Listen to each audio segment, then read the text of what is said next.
Samuel Rodríguez always woke up before the sun rose. He didn't need to anymore. No formations, no orders, no urgent missions, but his body still followed the internal clock the United States Army had drilled into him for nearly 30 years. At 82, his knees cracked when he got out of bed, but his mind remained as sharp as it had been when he repaired engines under the scorching desert heat. He was born in El Paso, Texas, into a humble family. His father worked long hours, and his mother cleaned houses. When Samuel finished high school, there wasn't enough money for college, and the future felt narrow.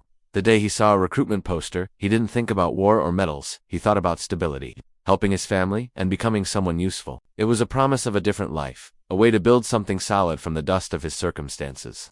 During the Gulf War, Samuel was assigned as a military vehicle mechanic. He didn't carry a weapon every day, but he knew that a single loose bolt could cost someone their life. His battlefield was under the hoods of Humvees and trucks. His enemies were sand, heat, and mechanical failure. He spent long nights repairing vehicles damaged by the harsh environment and the scars of combat. More than once, he heard the chilling sound of explosions in the distance while working with grease-covered hands and a heart that pounded against his ribs. It was there, in the quiet hum of an engine coming back to life, that he learned a lesson he would carry forever. Heroism isn't always visible. Sometimes it happens quietly, under a dim lamp, when no one is watching. It's in the dedication, the silent commitment to keeping others safe.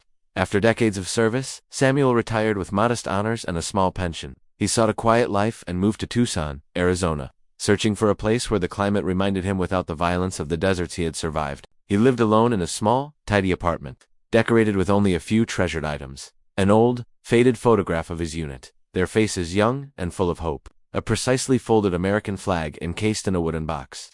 And an old radio he turned on every morning, filling the silence with music and news.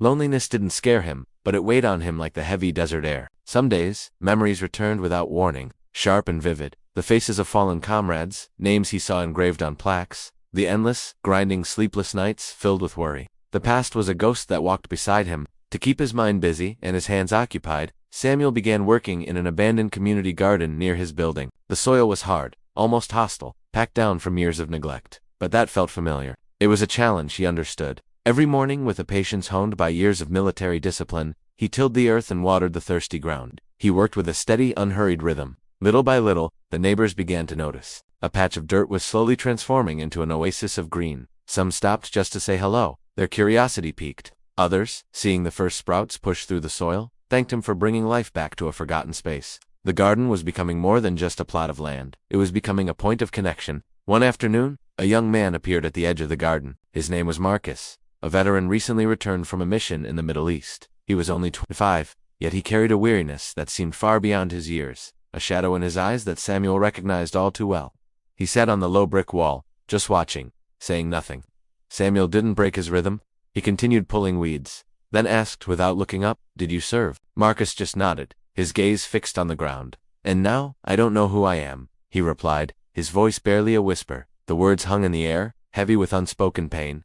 Samuel stopped working. He picked up a second shovel, walked over to Marcus, and held it out. "Start here," he said gently. "It doesn't fix everything, but it helps you breathe." For weeks they worked mostly in silence. The only sounds were the scraping of shovels against the soil and the rustling of leaves. The shared work became their language, a silent understanding passing between two generations of soldiers. Then, slowly, the conversations came.